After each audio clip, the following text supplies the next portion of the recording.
is a time where our feelings and emotions are all over the place. At times we find ourselves with a group of friends having the time of our lives, and then we remember about a big assignment. We remember about a test, a final. There's no way of avoiding the ups and downs of college life. But what if I told you there was a way to be able to manage and navigate the ups and downs of college life easier? That there was something that we can do to reduce our stress and to overall enhance our way of life. The secret, if you haven't guessed, to unlock all of this lies in looking after ourselves. And to many of us, we already know this.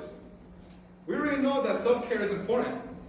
But if most people have heard about this, then why is it that according to the American Psychological Association, only half of Gen Zs feel like they do enough to manage their stress?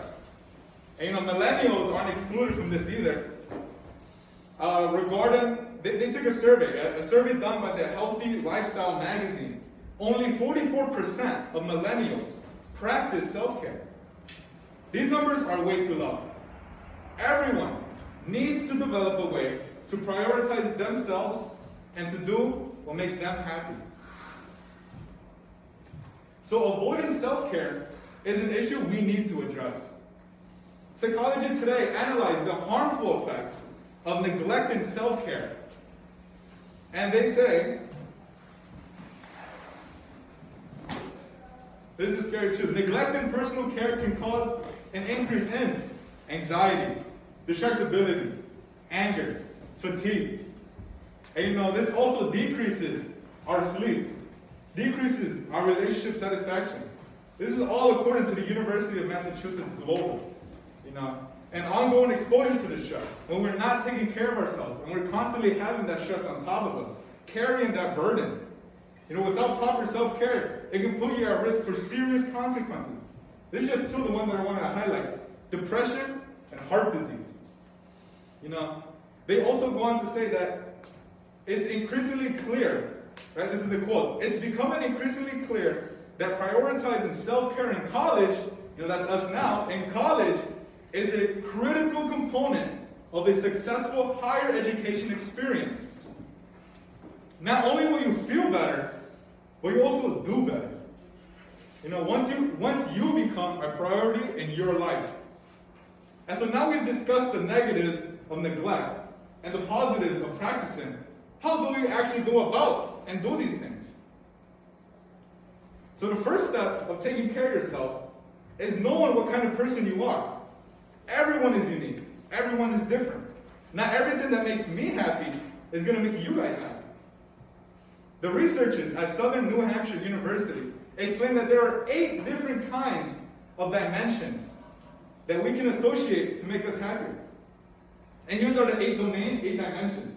We have emotional, and each of them have, you guys can read it.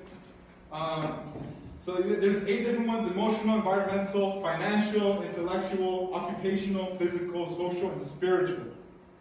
I might associate with, let's see what I associate with. I associate more with physical and spiritual, but not everyone does. Some people, the saving money, investing, that might make them happy. And so knowing yourself and knowing what makes you happy is the very first step. And I wanted to introduce this topic because we may be given advice. Everyone's always given advice on how to feel better. But sometimes it doesn't work for us.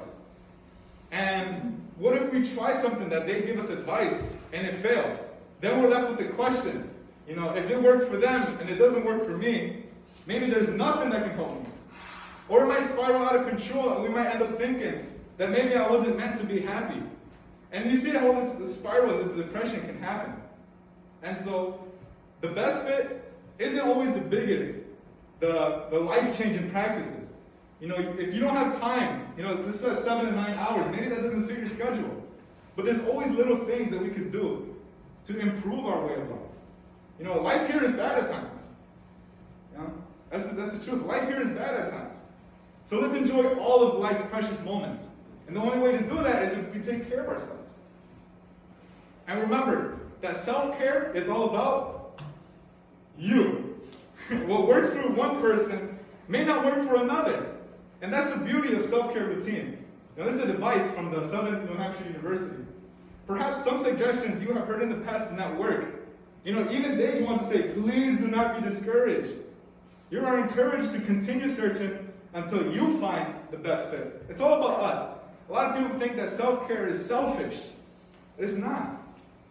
What makes us happy? You can't keep carrying that burden of stress. So building a plan to take better care of ourselves is a key to a long, healthy, and happy life. There are ways and practices that you can feel alleviated from the stress and worries of life. Researchers from all over, I'm looking at all this research. Everyone comes to the same conclusion, that there are so many more benefits of taking care of yourself than neglecting yourself. Harvard Medical School, Harvard, the top guys, Harvard, they took all the stats and all the facts and they compiled it into one simple statement. They said, well, we can't function very well if we aren't very well. They made it nice and simple. And they want to provide in that same article that burned out healthcare providers provide crappy service. Depressed parents cannot effectively parent. And the list goes on. There's a deeper connotation to that. Harvard is deep because they provided healthcare and parents because that only affects them, but also affects the people around them. And when we start making our better choices for ourselves, not only will we notice the difference in our lives, but we will also positively impact the people around us, our loved ones. A neglect of these nourishing acts will result in detrimental outcomes. Little to no sleep, overeating, anxiety, depression. Many of us in this room have dealt with that firsthand, or if not, know somebody who has dealt with these things. The negatives are terrible, and the positives are exceptional. So the benefits of taking care of ourselves are plain and simple. If you feel great, you'll do great. And so now we know how we can perform at our best. Let's go about and do it. We should all find out what makes us happy, what activities release our stress, and make time to do those things. Not prioritizing ourselves is a poison that can kill us if left untreated. The health risks for failing to look after ourselves are serious and oftentimes fatal. Our physical state is not the only thing in danger. Our mental state, our emotional state, our spiritual state. We should all find out what makes us happy, what releases our stress.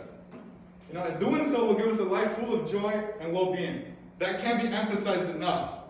That's the only reason why we do it, to make ourselves happy, to make ourselves feel better, to enjoy life. And let's take a look at these slides. There's a million things you can do. This is only the things I could fit. I put a little camera there, take a picture. Do one thing, and if it doesn't suit you, move on to the next, until you do find something that works for you. Life is short. Time flies. Let's not dwell on negativity, but rather take control of our lives. I promise you guys will thank yourselves.